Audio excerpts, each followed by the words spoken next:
Recently आप मुझे आज इस बात पे प्रकाश डालिए कि आज का जो यूथ है उसके पास बहुत सारे संसाधन और ऊर्जा होने के बाद भी अपने सबसे भटका हुआ है। तो उसकी अपने पेरेंट्स के प्रति और अपने कैरियर के प्रति क्या लक्ष्य होना चाहिए, क्या दिशा निर्देश होने चाहिए, क्या चीजें होनी चाहिए, आप अपने इस चैनल के माध्यम से इस पर कुछ प्रकाश डालें।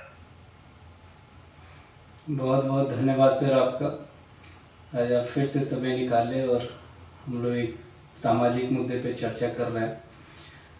मतलब कि स्पष्ट आप ये समझना चाह रहे हैं कि आज की जो जनरेशन है उसके पास संसाधन भी है, उसके पास ऊर्जा भी है, फिर भी उसके अंदर भटकाव की स्थिति इतनी ज़्यादा क्यों है? जी जी जी, मेरा यही कुछ प्रश्न है। अच्छा, इस बारे में मेरा ये मानना है कि देखिए, संसाधन होना और ऊर्जा का होना ये किसी भी काम का कंटेंट हो सकता है। जैसे हम कोई काम करते हैं तो उसके लिए कंटेंट की ज़रूरत होती है, इंग्रेडिएंट्स की ज़रूरत होती है। तो आज की जो जनरेशन है उसके पास इंग्रेडिएंट्स हैं, लेकिन उसको ये नहीं पता चल पा रहा है कि उसको यूज कैसे करना है। वो इस चीज़ को लेके भटका हुआ है।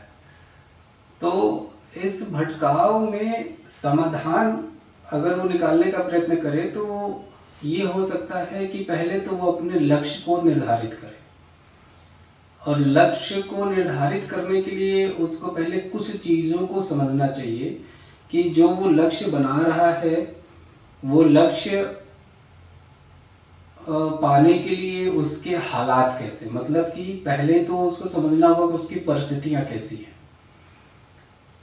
और उन परिस्थितियों के बाद उसके पास समय कितना है कि अपने उस लक्ष्य को वो पा पाएगा कि नहीं पा पाएगा। अनावश्यक की अपेक्षा पालेगा वो तो निश्चित रूप से परेशान होगा वो। तो कहने का मतलब यह है कि अगर आप कोई लक्ष्य निर्धारित करते हैं तो उससे पहले आप अपने लक्ष्य से संबंधित चीज़ों के बारे में विचार करें कि आपकी परिस्थितियां हैं कि नहीं उस लक्ष्य को पाने के लायक, आपके पास समय कितना होगा। अगर आपकी परिस्थितियां इस लायक हैं, उदाहरण के तौर पे हम लेके चलते हैं कि मान लीजिए मैंने तय किया कि मुझे IAS की तैयारी करनी है, तो अब इसमें यूथ कैसे गड़बड़ करता है कि उसने तमाम इंटरव्यूज़ देखे, उसने इंटरव्यूज़ पढ़े, और उसके बाद उसने देखा कि फलाना व्यक्ति बहुत कमज़ोर पृष्ठभूमि का था और वो IAS बन गया। तो बाजार है ना, यहाँ पे हर चीज़ पे बहुत भरोसा करना उचित नहीं है। और आज का यूथ जो है वो इसी भ्रम में जी रहा है, उसको लगता है कि बाजार है, उसको सब कुछ सही मिल जाएगा। और एक कमी और है जिसकी वजह से यूथ भटक रहा है। एक तो उसको लक्ष्य जो पाना है उसको सिर्फ ये पता है कि मुझे इस लक्ष्य को पाना है, लेकिन कैसे पाना है उसकी तैयारी नहीं है। और दूसरा जो उसके पास सबसे ऑथेंटिक रिसोर्स है, अपने माता पिता और अपने घर के लोगों की बातों को सुनना समझना, वो उस पर बिल्कुल भरोसा नहीं करना चाहता। उसको लग रहा है कि इनको क्या पता है, और वो जो सबसे ऑथेंटिक रिसोर्स है उसके पास, वो उस पर भरोसा नहीं करके वो बाजार के रिसोर्सेज पे भरोसा करना चाह रहा है। शुरुआत करने के मामले की बात कर रहा हूँ मैं। जब हम किसी काम की शुरुआत कर रहे हैं, जब वो भावना मेरे मन में आ रही है, तो उस भावना का जो आधार है वो कितना प्रमाणित है ये सबसे पहले स्पष्ट होना चाहिए। तो उस आधार की भावना अगर बाजार आधारित होगी तो निश्चित रूप से उसमें बहुत आपका हित तो नहीं होगा।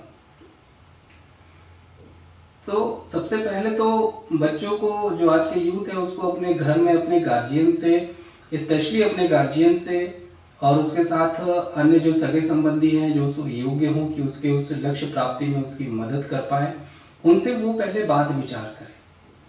फिर उसके बाद अपने व्यवहारिक परिस्थितियों को देखते हुए अपने लक्ष्य का चुनाव करें, उसको पाने की रणनीति बनाएं। अगर वो इस तरीके से क्रमिक, मतलब एक सिस्टमैटिक अगर वो प्लानिंग करता है, तो उसके बाद वो जो लक्ष्य पाएगा पाने का प्रयास कर रहा है वो लक्ष्य उसको मिलेगा, और वो अनावश्यक की निराशा से बचेगा भी, अनावश्यक की ऊर्जा से भी जो उसकी बर्बाद होगी उससे भी बचेगा। और जैसे हम लोग शुरू में चर्चा की, उसके पास ढेर सारे संसाधन हैं, उसके पास ऊर्जा है, लेकिन उसका वो कैसे इस्तेमाल करे, कहाँ इस्तेमाल करे, ये वो स्पष्ट नहीं समझ पा रहा है। तो उसको वापस अपने परिवार में आना चाहिए, अपने घर में अपने माता पिता से, अपने उन करीबियों से उसके बारे में सबसे पहले चर्चा करनी चाहिए। यहाँ उसको परिवार को प्राथमिकता देने की आवश्यकता है। आपको याद होगा कि एक कहावत कही जाती है कि अगर हम सुबह घर से खाली पेट निकलते हैं, बिना कुछ खाए निकलते हैं, तो दिन भर आदमी भूखा रह जाता है। तो वही चीज़ यहाँ पे भी है कि वो प्राथमिक ज्ञान आप अपने घर से लेके निकलिए, आपको सफलता मिलेगी, भटकाव कम से कम होगा, संघर्ष आपका कम से कम होगा। तो ये एक समझ की बात है, और आज की जनरेशन अगर इस समझ पे काम करे तो उसके अंदर एक परिपक्वता आएगी, मैच्योरिटी आएगी, और धीरे धीरे जब वो मैच्योर होता जाएगा तो उसका स्ट्रगल भी कम होगा, और उसने जो लक्ष्य पाने का प्रयास करने की कोशिश कर रहा है वो उसको भी सही समय पे पा पाएगा। वो सिर्फ बाजार के भरोसे रहेगा तो निश्चित रूप से उसको नुकसान होगा। क्योंकि देखिए, कुछ भी कहें, हो सकता है कुछ लोग को मेरी बात बुरी लगे, लेकिन बाजार जो होता है ना, उसका सिर्फ एक ही मतलब होता है। उसका मतलब सिर्फ इतना है कि अपना मुनाफा कैसे कमाना है। बाजार सिर्फ अपने प्रॉफिट के लिए काम करता है, वो आपके वेलफेयर के लिए काम नहीं करता। आपके वेलफेयर का काम अगर कोई सबसे पहले कर सकता है तो आपके गार्जियंस कर सकते हैं, और आपके घर परिवार के लोग कर सकते हैं। तो ये समझना चाहिए आज की जनरेशन को, और मुझे लगता है अगर इस सिद्धांत पे चले आज की जनरेशन, तो वो जो आज हम सुन रहे हैं कि नए बच्चों में, नई जनरेशन के लोगों के अंदर डिप्रेशन हो रहा है, बहुत सी दिक्कतें हो रही हैं, तो वो नहीं आएंगी। बहुत डट के मुकाबला करेंगे वो जीवन में, व्यवहारिक जीवन में आने वाली समस्याओं का, और उनके पास उसका समाधान होगा। क्योंकि उन्होंने जो स्टार्टिंग किया था अपने लक्ष्य को पाने के लिए, अपने उस व्यवहारिक जीवन को जीने के लिए, वो प्रैक्टिकल अप्रोच पे जो बेस्ड था, उसका आधार जो है व्यवहारिक था। जी। तो आप इसको एक, जैसे जो आज का जो यूथ है, तो उसको, उसकी जिम्मेदारियों को पेरेंट्स से किस तरह से रिलेट करेंगे, उसे क्या करना चाहिए? और देखिए, जब वो व्यवहारिक जीवन, मतलब कि जब वो करियर शटल करने, एस्टैब्लिश करने के लिए कोशिश करना शुरू करता है, तो उसको सबसे पहले अपने गार्जियन से उसको लेके डिस्कस करना चाहिए खुले मन से, और गार्जियन से डिस्कस करे। उसके बाद वो उन उचित संसाधनों को जुटाए जिसकी उसकी ज़रूरत है, जिसके आधार पर वो उस काम को कर सकता है। और उन संसाधनों के बारे में जो शुरुआत होगी वो उसको घर परिवार से ही सबसे अच्छा मिल सकता है। मेरा ये मानना है, घर परिवार से ही उसको सबसे अच्छा मिल सकता है, भरोसेमंद संसाधन मिल सकते हैं।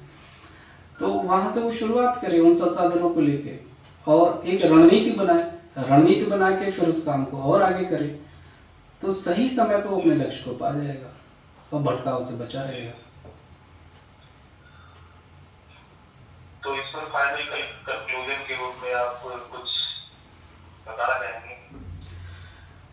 बिल्कुल कहना चाहूँगा कि नई जनरेशन से मेरी ये गुजारिश है कि आप अपने माँ बाप को तवज्जो दीजिए, उनको प्रायोरिटीज़ दीजिए, उनको वैल्यूज़ दीजिए, और उनका ख्याल रखिए। अगर आपके जीवन की सबसे बड़ी कोई संपत्ति है तो आपके माँ बाप हैं। उनसे बड़ी संपत्ति आपके जीवन में कोई नहीं है। भौतिक चीज़ों के पीछे भागना बंद करिए।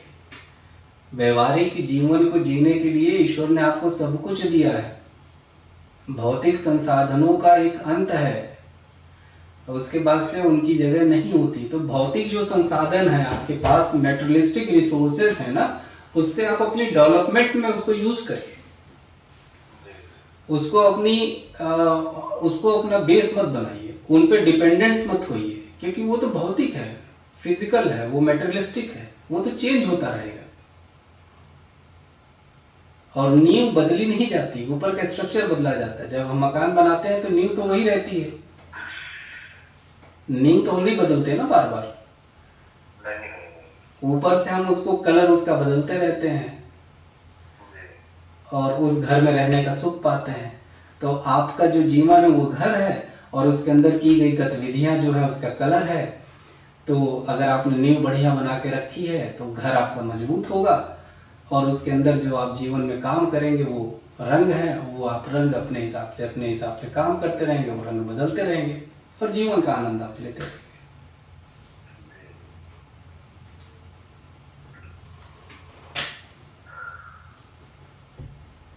अंत में फिर से मैं कहूँगा मेरे सुनने वालों को, देखने वालों को कि चैनल को सबसे ज़्यादा से ज़्यादा सब्सक्राइब करें, लाइक करें, शेयर करें, जिससे हम लोग की जो जुड़ाव की शुरुआत है ये कुनबा और ज़्यादा बड़ा हो और हम लोग जो आसपास के लोग हैं उनके अंदर एक सकारात्मक ऊर्जा ज़्यादा से ज़्यादा ले आ पाए। धन्यवाद।